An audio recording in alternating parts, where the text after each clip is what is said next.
Salam. Baik. Assalamualaikum Masih lama warahmatullahi wabarakatuh. Waalaikumsalam warahmatullahi wabarakatuh. Waalaikumsalam warahmatullahi Kita mulai aja. Salam sejahtera. Om Swastiastu. Namo Buddhaya. WID Dongtian Rahayu.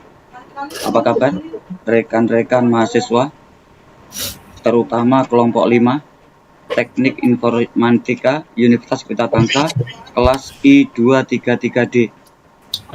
Apa kabar Bapak dosen pengampu mata kuliah data mining, Bapak Abdul Halim Ansor Skom Mkom, dan tak lupa apa kabar pemirsa yang beriman. Semoga kita senantiasa dalam lindungan Tuhan Yang Maha Esa. Amin amin ya rabbal alamin. Baik, izinkanlah kali ini kami kelompok 5 untuk mempresentasikan hasil proyek kami, yaitu proyek mata kuliah ujian akhir semester, yaitu mata kuliah data mining. Untuk saat ini kelompok kami mengambil tema implementasi data mining menggunakan algoritma support vector machine atau SVM dalam klasifikasi prediksi diabetes berbasis Google Colab. Baik, apakah kelompok 5 siap? Siap. Data mining oke? Oke. Baik. Oke. Langsung saja kita implementasikan ya rekan-rekan. Boleh. Hasil proyek dari kelompok kita. Langkah pertama tentunya kita masuk ke Google Colab ya rekan. Silakan masuk di https://colab.research.google.com atau cukup rekan-rekan ketik Colab di Chrome atau website yang lain. Nanti bagi rekan-rekan yang belum punya akun, silakan membuat akun. Nanti tak lupa juga untuk membuat akun Kaggle. Jadi di sini nanti yang kita butuhkan adalah 2 akun ya rekan-rekan. Yang pertama adalah akun Google Colab dan yang kedua adalah akun Kaggle. Baik, di sini hasil kelompok kita nantinya akan bisa diimplementasikan di Google Colab. Baik, yang pertama untuk langkah yang kedua yaitu membuat notebook baru. Di sini masih tertera ya rekan-rekan, masih notebook yang aslinya yaitu Untitled Python. Nah di sini nanti tentunya kita rubah sesuai dengan judul yang mendekati dengan proyek kita. Misalnya nanti kita kasih judul SVM underscore diabetes underscore prediction underscore APNB. Oke, langsung kita kontrol pasti saja, kontrol C. Kita masukkan ke sini ya rekan-rekan. Ini kita gantikan di sini.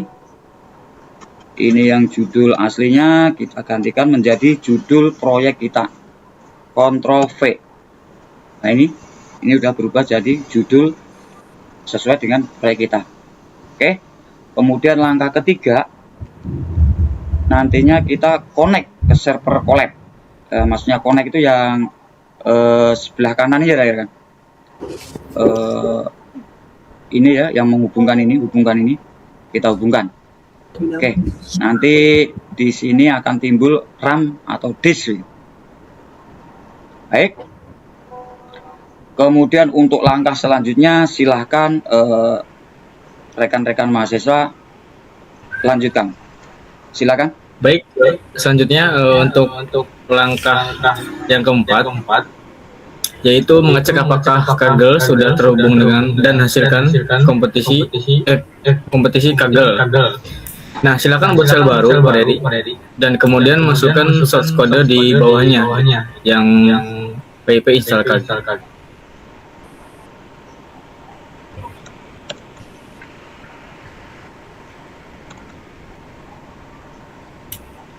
Oke, di running Pak Dedi.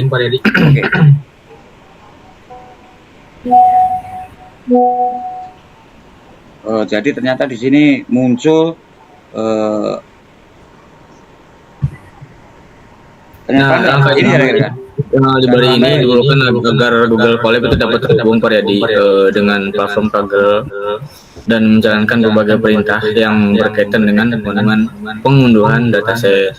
Kemudian selanjutnya itu ada langkah yang kelima Pak Dedi, yaitu membuat konfigurasi Kaggle di Google Colab Pak Dedi.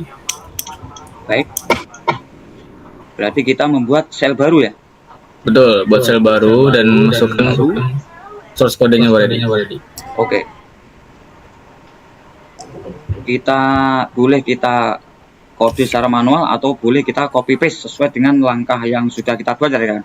Tapi karena kita masih proses belajar, alangkah baiknya kalau kita sediakan source code-nya sebelum kita implementasi ke collab. Baik, ini untuk mempercepat waktu kita copy paste saja. Ctrl C, kita masukkan ke sini, Ctrl V. Terus kita enter ya. Boleh. Oke. Silakan langkah selanjutnya. Untuk langkah selanjutnya itu membuat masuk ke akun Kaggle dan membuat API-nya Waredi. Oke, baik. Kita masuk ke akun Kaggle. Kaggle.com ya. Silakan rekan-rekan ketik Kaggle.com kemudian di enter. Nah, untuk rekan-rekan yang belum membuat akun Kaggle, silakan untuk membuat. Dan ini kebetulan kelompok kita sudah membuat ya. Betul. Baik. Kemudian setelah kita masuk dan membuat akun Kaggle di sini, kita klik sampai kita nanti menemukan your API token ini. Nah, itu Waredi. Oke. Setelah itu kita menuju ke API token ini. Nah, ini pesan saya nanti kalau misalnya rekan-rekan sudah mendapatkan API token, maaf saya gedein. Ini kelihatan nggak? Kelihatan ya? Waredi. Di sini nanti tidak semua merek laptop jika sudah mendapatkan API token nanti tidak serta-merta bisa disimpan di laptop masing-masing. Jadi kita menyimpannya temporary. Tapi nanti di bawah sini ada kesimpan begini-begini ya. Nah, nih. Tapi nanti kan kita untuk mengubah datanya ini kadang agak kewalahan karena kalau proyek baru 1-2 nggak masalah, tapi kalau udah banyak begini kan agak repot. Maka nantinya boleh di sini kita kasih nama ya. Kaggle Johnson boleh, apapun yang mendekati boleh. Untuk umumnya kita kasih nama ini dulu ya. Ctrl C Kaggle Jason masukkan sini. Ya, pakai nama Kaggle Johnson aja Waredi. Oke. Ini tujuannya kita adalah untuk mendapatkan API token yang nanti kita masukkan ke source code berikutnya. Ya. Baik. Terus setelah ini kita generate ya. Mana tombol generate nih? Sebentar. Kita generate lah ini ya. Nah, itu tombol generate itu nih ya. Silakan generate. Generate begini. Nah, dia menghasilkan ini ya. Menghasilkan ini, jangan sampai hilang ini ya. Karena ini nanti. Nah, ya itu API token ini nanti ini yang kita masukkan ke dalam source code berikutnya. Baik, kita menuju ke Google Colab lagi. Silakan langkah berikutnya. Langkah nomor 7. Baik, langkah berikutnya setelah mendapatkan API token dari Kaggle, token tersebut akan disimpan ke dalam folder konfigurasi Kaggle di Google Colab. Tujuannya agar Colab dapat terhubung dan terautentikasi dengan akun Kaggle yang akan digunakan. Silakan membuat sel baru dan masukkan shortcode di bawah. Oke, kita buat sel baru ya rekan-rekan. Di sini. Terus ini source code-nya kebetulan oleh kelompok 5 sudah dipersiapkan. Kita copy paste saja ya rekan-rekan. Kita copy paste, Ctrl C. Kemudian taruh di sini. Ctrl V. Nah, nyampe langkah sini hati-hati ya kan. Di sini ada tanda seru echo Kaggle underscore API underscore token Anda. Nah ini yang dimaksud tadi. Ya yang tadi nanti kita masukkan di sini. Awas hati-hati tanda petik jangan sampai ikut kehapus. Ini kita hapus. Terus kita menuju ke akun Kaggle kita. Akun Kaggle mana tadi ya? Sebentar saya gedekan dulu.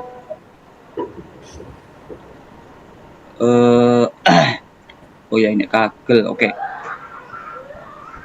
Lah ini ya API token ini kita copy Ctrl C, kita ambil ya rekan-rekan. Terus kita masukkan ke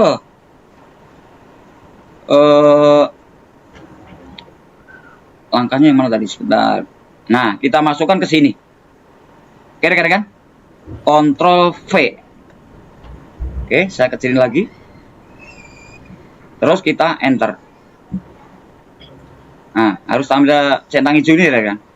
Oke, berarti proses selanjutnya siap kita lanjutkan. Silakan. Selanjutnya, melakukan pengecekan koneksi menggunakan perintah untuk menampilkan daftar kompetisi Kaggle. Langkah 8 ya. Langkah 8 ya. Langkah 8 dulu ya. Silahkan lanjutkan ke nomor 8, langkah 8.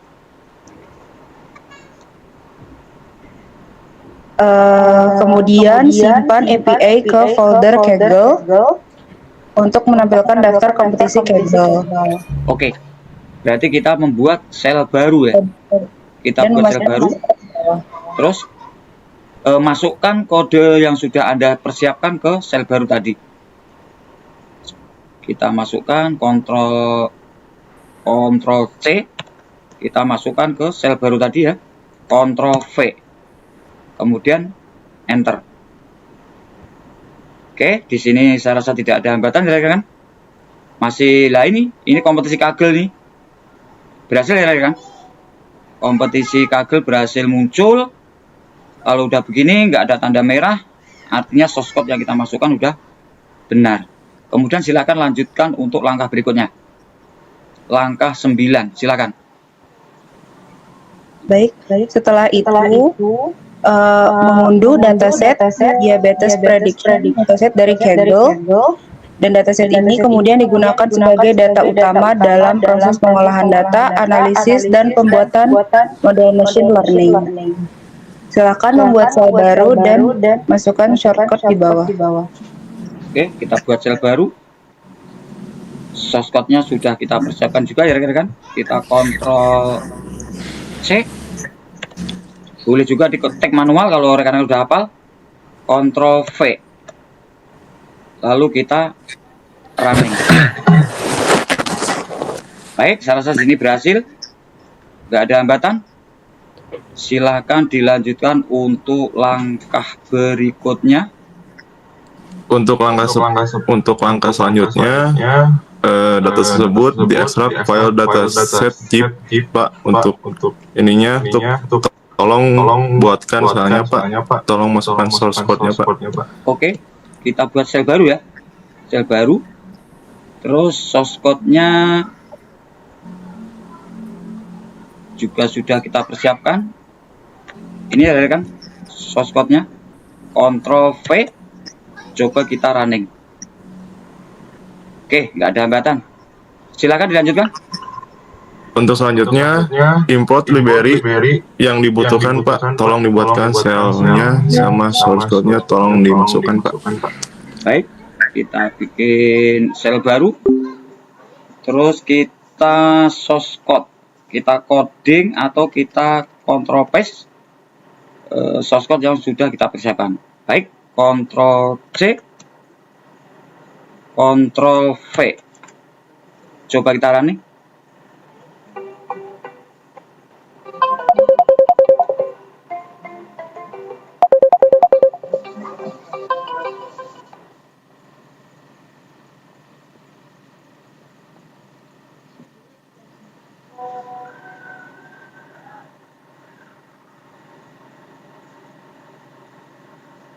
Coding.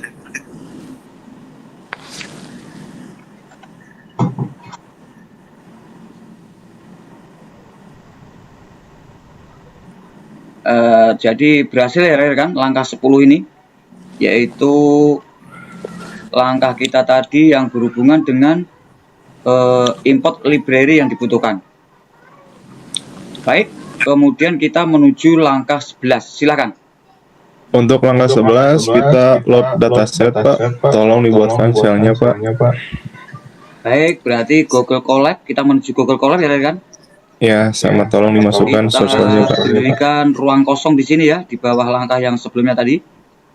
Kita persiapkan sel baru, klik plus code ini. Nah, ini muncul sel baru. Terus kita masukkan langkah 11 load dataset ya. Kita masukkan source code-nya. Oke. Yeah. Ctrl C, kita masukkan ke sini. Ctrl V. kemudian enter, running. Oke, kita cek apakah ada masalah. Oh, ternyata berhasil ya rekan, sampai langkah 11 ini. Jadi kalau udah berhasil muncul data begini, nanti langkah berikutnya siap kita lanjutkan. Baik, silakan langkah selanjutnya, langkah 12. Baik, langkah selanjutnya kita eksplorasi data atau EDA, melihat jumlah barisan dan kolom. Tolong dibuatkan lagi Pak selnya sama dimasukkan source code-nya Pak. Oke. Terus sampai juga sudah menyiapkan source code-nya ya. Oke. Ya, Pak. Kita Ctrl C.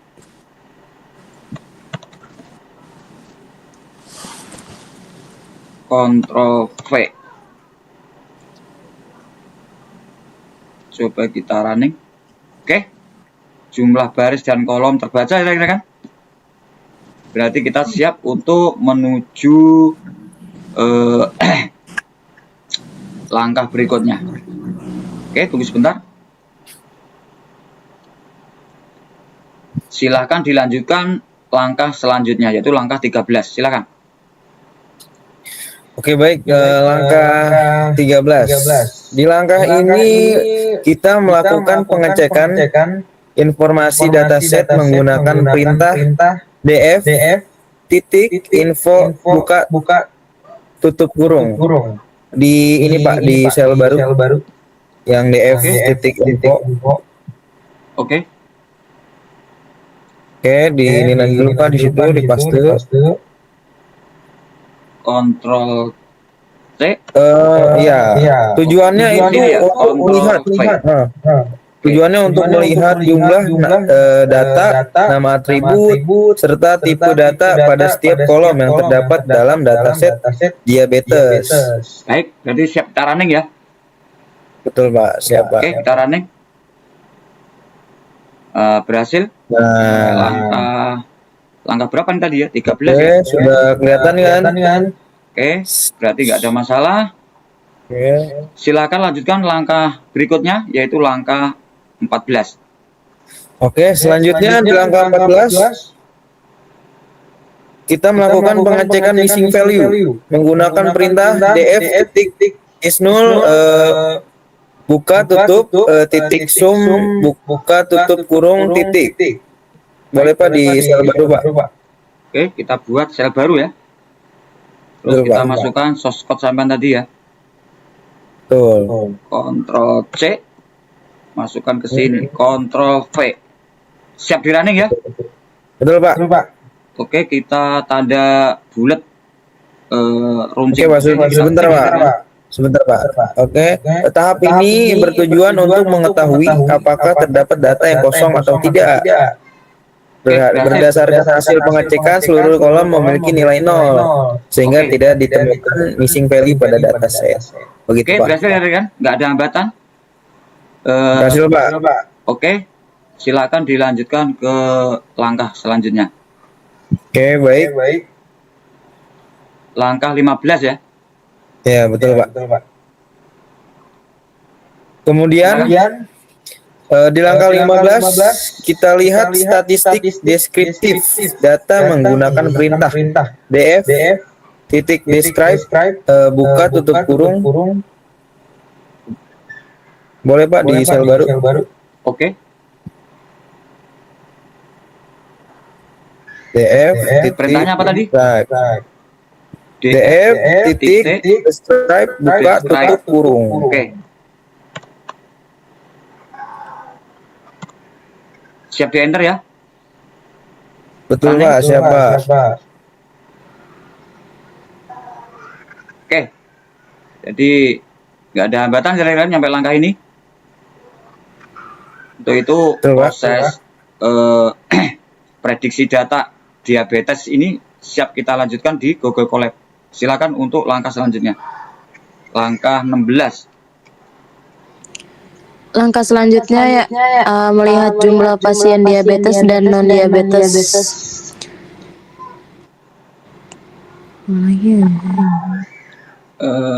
Baik, berarti kita siapkan sel baru lagi ya kan?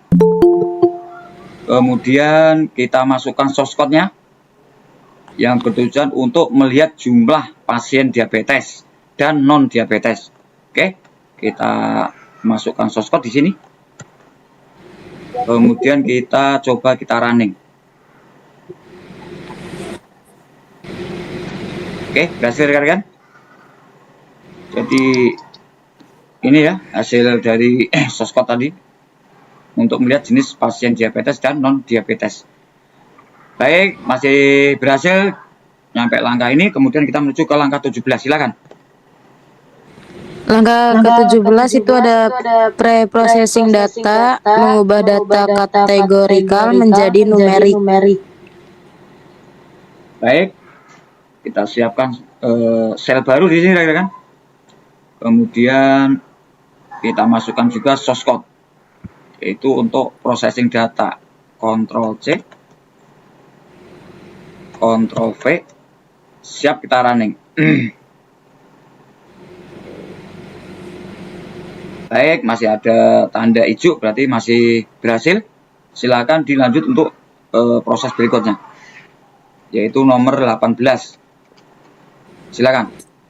Proses selanjutnya yaitu ada cek hasil pre-processingnya. Oke, kita siapkan sel baru lagi. Kemudian kita masukkan source code-nya untuk mengecek hasil pre-processing. Nah, nanti di sini keterangannya kalau misalnya teman-teman pengen dan saya pribadi pengen mempelajari, nanti ada di laporan ya. Laporan yang kita suguhkan ke dosen mata kuliah pengampu data mining. Oke, kita Ctrl V di sini. Maaf, ini saya rasa ada kekeliruan nih. Sebentar.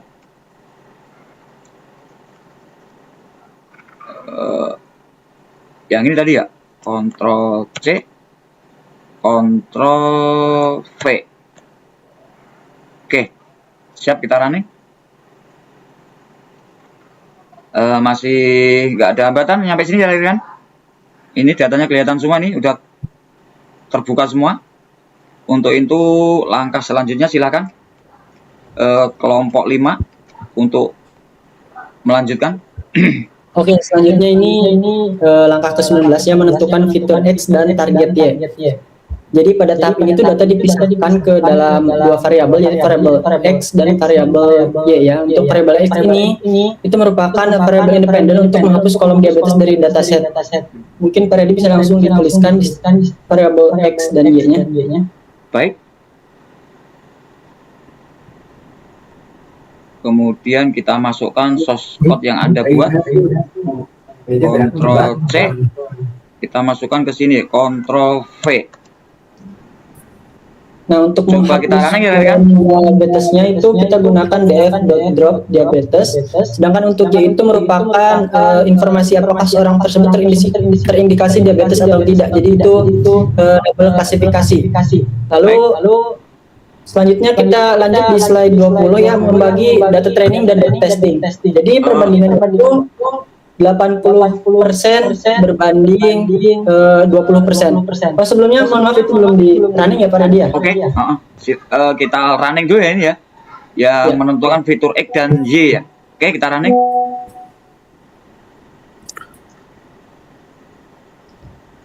Oke, masih belum ada hambatan, masih ada tanda centang hijau ya kan.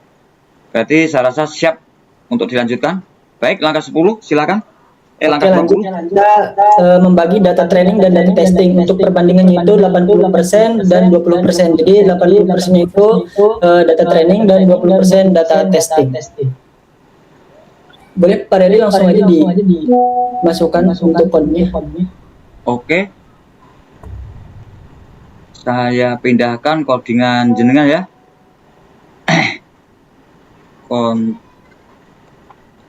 Ini adalah codingan untuk membagi data training testing 80% dibanding 20%. Ctrl V. Coba kita running. Oke, masih tanda centang hijau, berarti tidak ada hambatan. Ya, terus saya proses berikutnya. Tambahan Pak untuk yang data training dan data testing itu kan ada parameter randomnya 42. Nah, itu digunakan agar hasil pembagian itu tetap konsisten ya, jadi setiap kali program dijalankan. Oke, lanjut ke fitur scaling. Untuk fitur ini, untuk melakukan fitur scale ini menggunakan standar scalar. Mungkin langsung aja Pak dimasukkan untuk source code-nya. Baik, kita buat sel baru. Terus kita masukkan source code yang Anda buat di langkah feature scaling. Ctrl C. Coba kita running ya rekan. Baik, masih tidak ada hambatan. Silakan dilanjut. Ya, saya kasih tambahan Pak untuk fitur scaling itu kan ada perbedaannya Pak untuk fit transform dan scalar.transform. Nah, itu perbedaannya untuk data testing itu menggunakan transform, sedangkan untuk data training itu menggunakan fit transform agar mengikuti skala yang sama dengan data training itu Pak. Baik, terima kasih. Silakan dilanjut langkah berikutnya.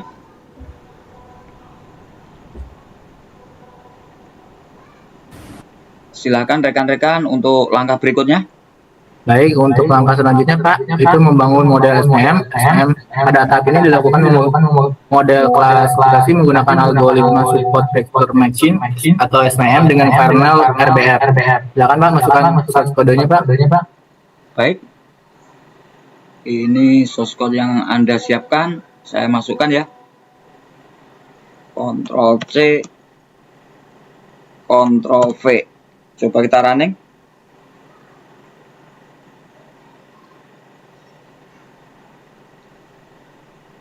Kita tunggu sejenak baru diproses ya rekan.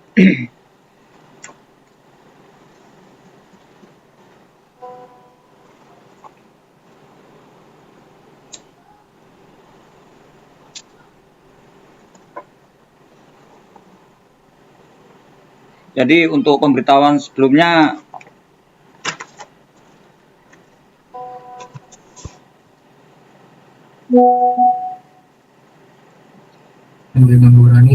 sambil menunggu kemungkinan bisa kita lanjut ke berikutnya ya. Ya, boleh.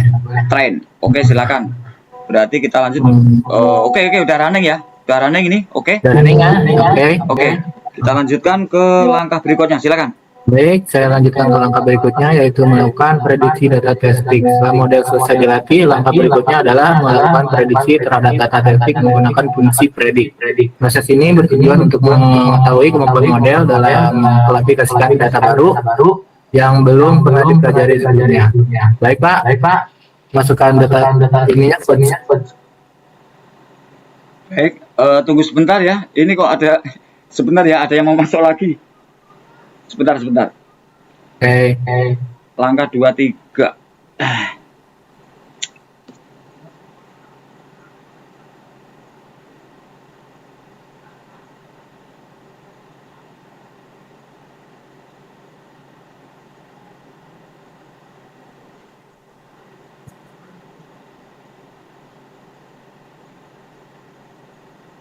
Oke, silakan dilanjut. Langkah 2, 3 udah. Prediksi data testing. Source kodenya. Oke. Langkah 2, 3 kita masukkan y_pred sama dengan model prediksi. Oke. Ya. Ctrl C, Ctrl V. Ya. Oke, kita running. Perlu hati-hati juga ya karena di sini jangan sampai satu karakter pun dari source code kita kurang. Jadi nanti kemungkinan rekan-rekan bisa mengalami di sini ada tanda merah itu ya, ada warning apa lah, itu berarti source code yang kita masukkan belum sempurna atau belum benar. Tapi ini alhamdulillah dari tadi belum ada hambatan rekan. Oke, silakan dilanjut. Udah running itu Pak. Silakan dilanjut untuk langkah ke-24. Baik, kita lanjut ke langkah 24, yaitu menghitung akurasi, precision, recall, sama F1 score. Tahap selanjutnya, untuk mengukur presentasi prediksi yang benar di keseluruhan data. Precision digunakan untuk mengetahui tingkat ketepatan model dalam prediksi kelas positif. Terus kalau recall itu digunakan untuk mengukur kemampuan model dalam menemukan seluruh data positif. Sedangkan F1 score itu merupakan nilai yang menunjukkan keseimbangan antara precision dan recall. Silakan Pak masukin source kodenya Pak. Baik. Nah ini lumayan agak panjang ya tadi ya kode Iya, betul. kode langkah ini ya. Hati-hati. Sebentar. Coba kita masukkan. Kita kontrol V. Oke, kita running ya. Oke, coba Pak. Kita running. Ah, ini muncul ya kan. Ya, betul. Oh, nggak ada hambatan ini. Akurasinya segini, presisinya segini, recall segini, F1 score segini. Oke, baik. Silakan dilanjutkan. Sampai saat ini masih lancar. Silakan rekan-rekan kelompok 5 dilanjutkan. Langkah apa yang sudah berhasil ditempuh? Ayo Mas Repal. Oke, Halo. Tes. silakan Ya, dilanjutkan. Langkah nomor 25 ya. Tadi udah 24 udah ya, silakan nomor 25. Langkah 25. Oke. Bentar Pak.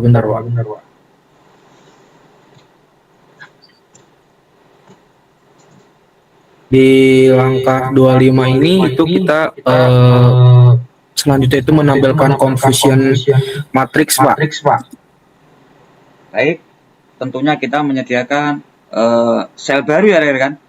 Sel baru di bawah langkah yang sebelumnya tadi. Terus kita coba masukkan source code yang kita dapat dari Mas Reval. Oke, kita masukkan. Oke. Oh, ini agak panjang juga ya. Iya. Agak panjang source code-nya ini. Sebentar, awas jangan sampai terlewat satu karakter pun ya kan. Ctrl C, kita masukkan ke sini. Terus coba kita running. Oke. Nah, ini muncul ya kan. Ternyata ini adalah source code untuk grafiknya ini ya kan. Ini grafiknya. Betul. Oke. Nanti penjelasan grafiknya ini bisa kita simak di hasil PDF yang terakhir yang merupakan bonus dari kelompok 5. Jadi kelompok 5 selain memprediksi, kelompok 5 juga sudah berhasil membuat source code nanti di langkah terakhir yaitu membuat PDF otomatis yang berkaitan dengan proyek yang dibuat oleh kelompok 5. Silakan lanjutkan langkah selanjutnya yaitu langkah 26. Baik.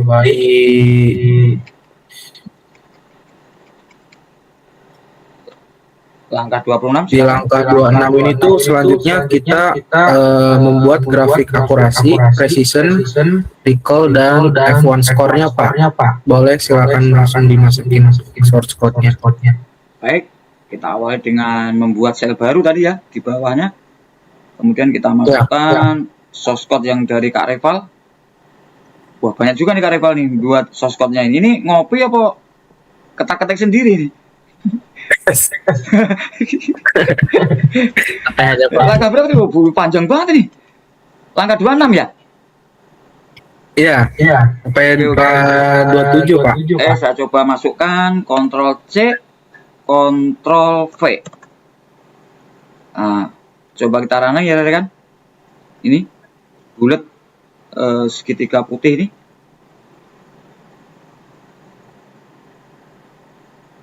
Berhasil. Jadi grafiknya terbaca ya kan.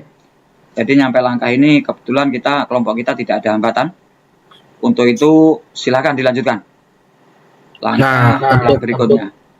Untuk selanjutnya yaitu membuat laporan PDF otomatis Pak. Oke. Ya, Jadi ini jarang ya. Saya rasa jarang yang menyuguhkan prediksi berikut laporan PDF. Tapi ini ternyata kelompok kita ada kreatif nyampe ke sini. Oke, silakan.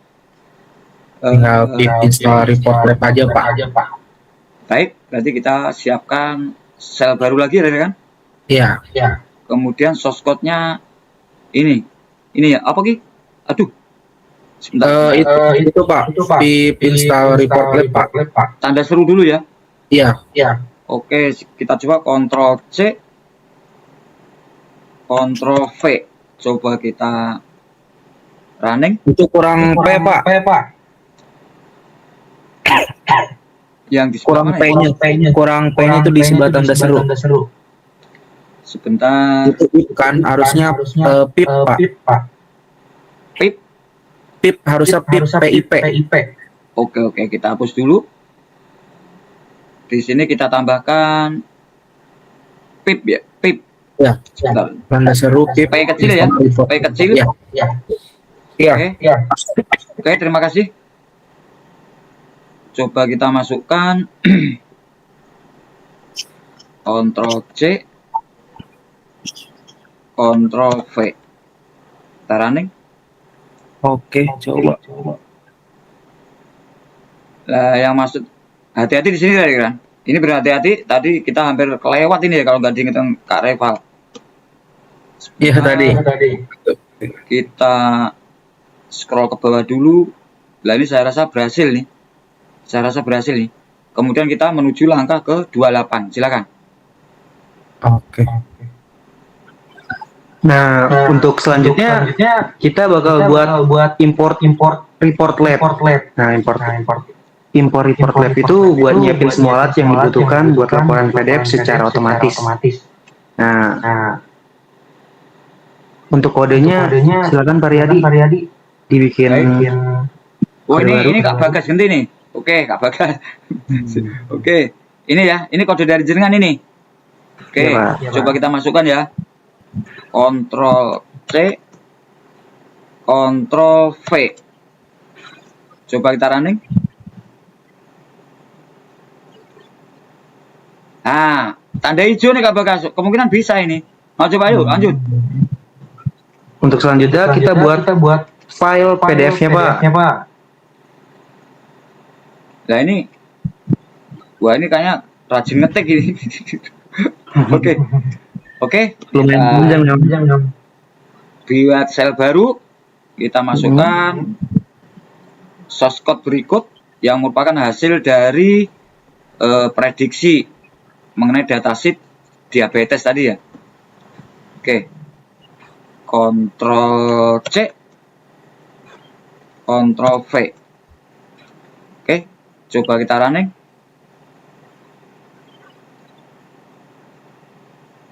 Laporan berhasil, ternyata PDF berhasil dibuat ya kan.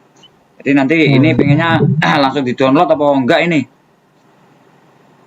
Oh sekalian langkah terakhir ya. Nah, ada langkah terakhir Pak, yaitu buat kode untuk download laporan PDF-nya Pak. Baik, jadi nanti silahkan rekan-rekan setelah langkah ini bisa dilihat di laptopnya masing-masing seperti yang pernah kita praktekkan kemarin. Baik, jadi kita siapkan Bikin kode sel baru ya. Kemudian ini source code-nya cuma 2 baris ya, bener ya? Bener Pak. Baris, Ctrl C, kita masukkan ke sel baru, Ctrl V. Coba kita running. Nah, baru proses download ya rekan ya. Download. Oh, udah ke download tadi kali ya. Udah ke download. Coba kita lihat di oh ini udah ke download, langsung kebuka nih. Nah, ini adalah hasil oh, belum kelihatan ya? Belum kelihatan Pak di kita. Sebentar. Belum kelihatan. Saya presentasi. Saya coba tengok. Ini langsung kebuka tadi rekan ya. Nih, langsung kebuka. Nih, hasil PDF tadi ya. Oh Ini iya hasil betul Pak. PDF otomatis ya. Otomatis yang terbentuk dari proses kita dari awal nyampe akhir tadi. Nah, itulah pengalaman kita ya. Kemarin kita udah sama-sama bekerja keras untuk menyelesaikan langkah demi langkah supaya sistem pembacaan atau sistem prediksi dari datasheet Kaggle yang telah disuguhkan oleh Bapak dosen bisa kita kerjakan dengan sebaik-baiknya, dan syukur alhamdulillah malam ini kita bisa menuntaskan, dan mudah-mudahan nanti kedepannya kita, kelompok kita dan kelas kita, terutama mata kuliah data mining bisa lebih maju lagi dan bermanfaat untuk kita bersama sebagai siswa dan mahasiswa. Mungkin dari rekan-rekan ada yang mau menambahkan, silakan. Sebelum video pembelajaran kelompok kita ini kita tutup. Cukup Pak. Dari saya cukup Pak. Baik, kalau cukup. Jadi proyek kita kali ini berhasil ya rekan ya. Jadi semua data terbaca, terprediksi, bahkan ada grafik, bla bla bla bla sesuai dengan permintaan atau soal atau apa-apa yang harus diprediksi dan disuguhkan. Terus nggak lupa kelompok kita juga kreatif untuk menampilkan lapor otomatis baik di PDF. Baik, kiranya cukup sekian. Mudah-mudahan bermanfaat. Sekiranya ada kata-kata yang kurang berkenan, kami mewakili kelompok 5. Mohon maaf yang sebesar-besarnya. Mudah-mudahan kedepannya kami lebih fokus dan lebih bisa untuk meningkatkan kemampuan dalam bidang data olah data, terutama bidang data mining. Akhirnya sekian. Wassalamualaikum warahmatullahi wabarakatuh. Sampai jumpa. Terima kasih. Terima kasih.